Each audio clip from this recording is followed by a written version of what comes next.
You know, people don't like to be lectured to. Just ask my wife or my kids. So, what did filmmakers do in the 50s when they wanted to get a message across about the dangers of atomic warfare or about the Cold War? Well, they often disguised it as science fiction films. And that's what I want to talk about today. This is the world famous Kazdoy Closet. I'm Kazdoy. That's my closet full of all the stuff that I love. And I want to talk today about the two best science fiction films from the 50s that address the Cold War and other concerns. Plus, at the end, a series of films related that I've only recently discovered and that you probably have never heard of. So the year is 1951. World War II has just ended. We're involved in a Korean War. Atomic weapons are part of the world reality now. We're in a nuclear arms race with the USSR, and along comes this film, The Day the Earth Stood Still. It starts off right away with a spaceship landing on the Washington Mall in Washington, D.C., and all the military comes out because they're naturally suspicious of this alien and the spacecraft. And the alien walks out. He's in a human form. And he takes something out of his pocket and somebody shoots at him.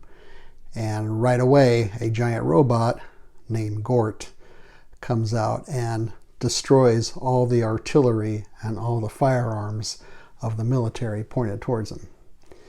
Well, the alien, known as Klaatu, it goes to the hospital and he's speaking to a U.S. representative. And he explains that he came to this planet because he has an important message for all the people of Earth. He wants to meet with the representatives of every country on Earth. Well, the representative says, you know, nowadays everybody's suspicious of each other. We can't really meet together. There's just too much ill will among all the leaders of the Earth. Klaatu, our alien, says, well, that's too bad. He escapes from the hospital. He decides he's going to go out and meet the American people on his own. And he goes to all the different monuments in Washington, D.C. He goes to the Lincoln Memorial. He reads the words inscribed on the wall. And he says, these are great words. And he ends up in a boarding house. He goes by the name of Mr. Carpenter. And meanwhile, on the radio and in the newspapers, everybody's looking for this alien. Where did he go? And they're starting to get very paranoid about the alien and what he looks like. He's green and he's got 4 arms and he means to do us harm, etc., etc. Well, finally, Klaatu, our alien, meets a Albert Einstein type of character played by Sam Jaffe. And this Sam Jaffe character believes in Klaatu, so he says you need to show some sort of show of force or show of power so people know you're serious. Just don't hurt anybody. So that's where the title comes in, The Day the Earth Stood Still. Klaatu makes everything stop working. Anything electrical, planes, radios, automobiles, elevators, etc., to show that he has the power to do this. Well, finally they do catch up to Klaatu. They do kill him. Gort, the robot, grabs his body, brings it back to the spaceship, and resurrects Klaatu. Klaatu then finally speaks to all the representatives of the world and says, look, you guys have your fights among each other, or what he calls your petty squabbles. Enjoy yourselves. But now you're reaching out to the universe. Now you're expanding your knowledge. And that is not going to be acceptable. So we have these robots like Gort, and they're like the police or the sentries of the universe. They make sure peace is maintained in the universe. And if you step out of line, they will destroy you. So here's your choice. Either you figure out how to get along with each other, or if you reach out beyond your planet and start getting destructive, we're going to destroy you. It's up to you. It's in your hands. Klaatu and Gort get back in the spaceship and take off. So one controversy about the film was, well, the production board didn't want to give it a seal of approval because Gort, the robot, he resurrects Klaatu. And Klaatu is kind of a Christ-like figure. After all, he is resurrected.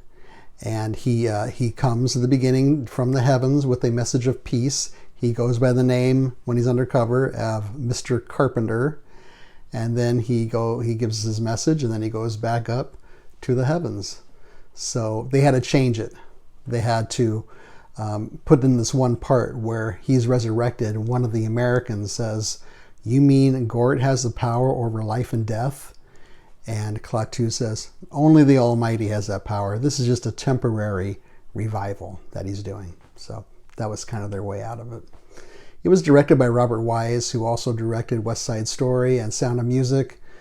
Several excellent film noir, such as Against All Odds. He was also an editor on Citizen Kane. The incredible score is by Bernard Herrmann, who has made some of the best scores of all motion pictures, including Psycho, Citizen Kane, Vertigo, A Taxi Driver. This was remade in 2008. I would skip that remake, but stick with the original of The Day the Earth Stood Still.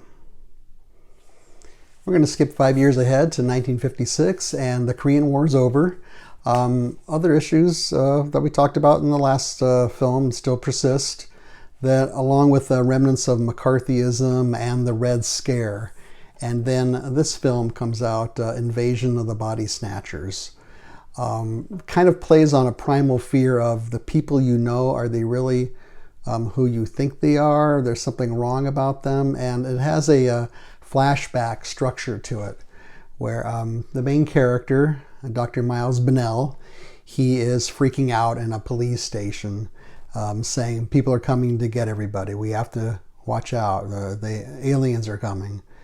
And people think he's crazy. So he says, "Let me tell you what happened." Goes into the flashback. That's the main part of the film. And then at the end, it goes back to him on the station. So it goes in the flashback. Miles is coming back from a conference to his hometown of Santa Mira, California, which is really Sierra Madre, California. And he's getting a few cases of people who show up and they say, "My mother's not my mother, my uncle's not my uncle, he looks like him, he seems to know everything about me, but there's just something off about them."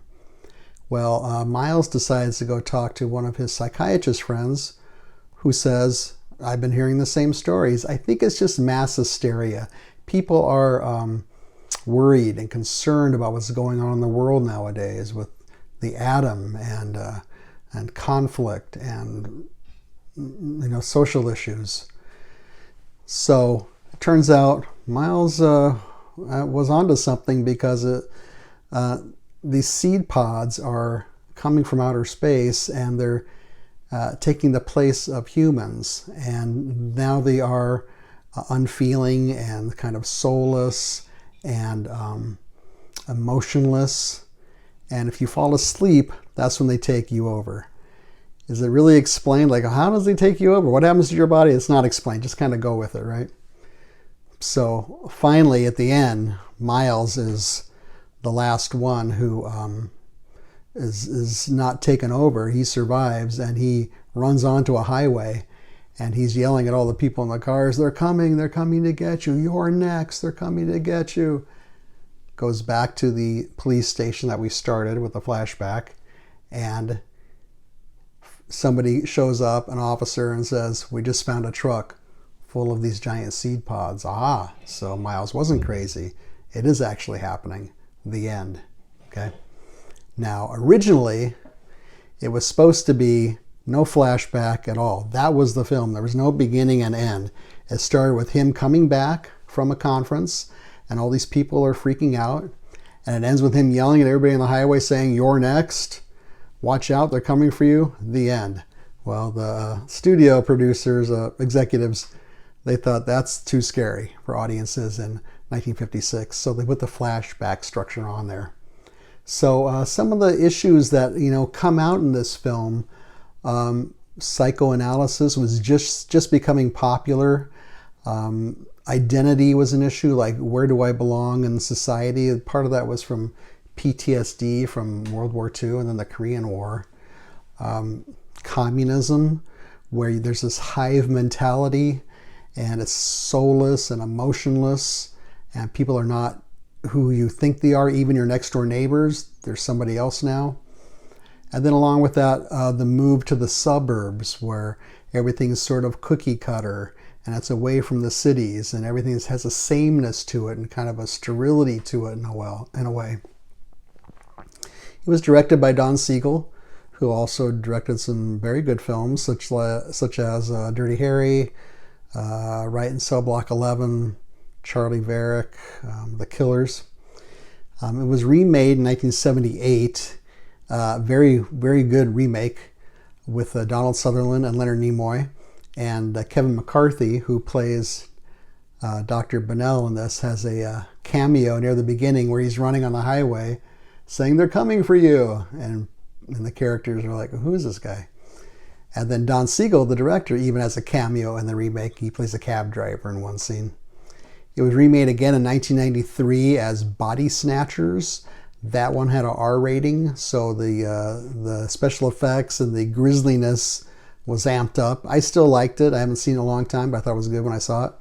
And then in 2007, they made it yet again called The Invasion, and that was with Nicole Kidman.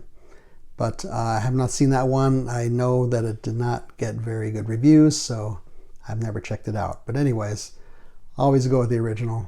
Invasion of the Body Snatchers. I believe this is showing on Amazon Prime right now if you want to watch it. So those two, I think, are the best Cold War themed science fiction films of the 50s.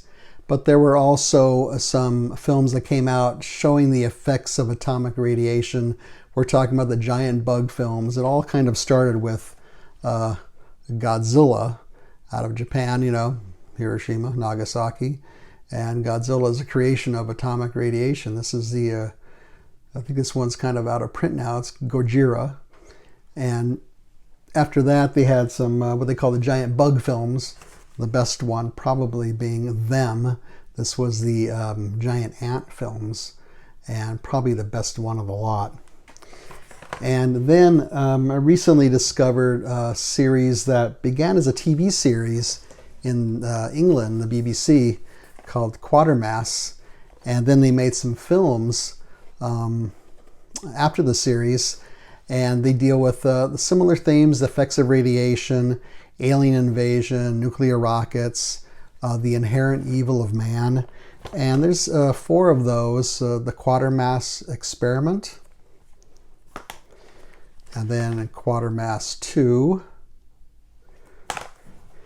and sort of an unofficial one with a different character name. Quatermass is the name of the professor who is sort of comes to investigate all these things, but he wasn't in this for some reason, so I think the writer had a problem with it.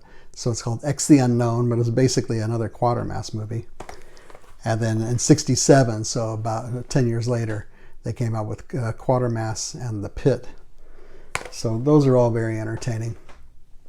Anyways, maybe you have some suggestions, some Cold War science fiction films that I forgot. I think there's more out there.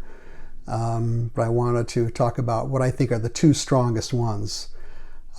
So leave a suggestion or a comment if you would like to. Leave a thumbs up would be great. Don't leave a thumbs down. Subscribe would be great.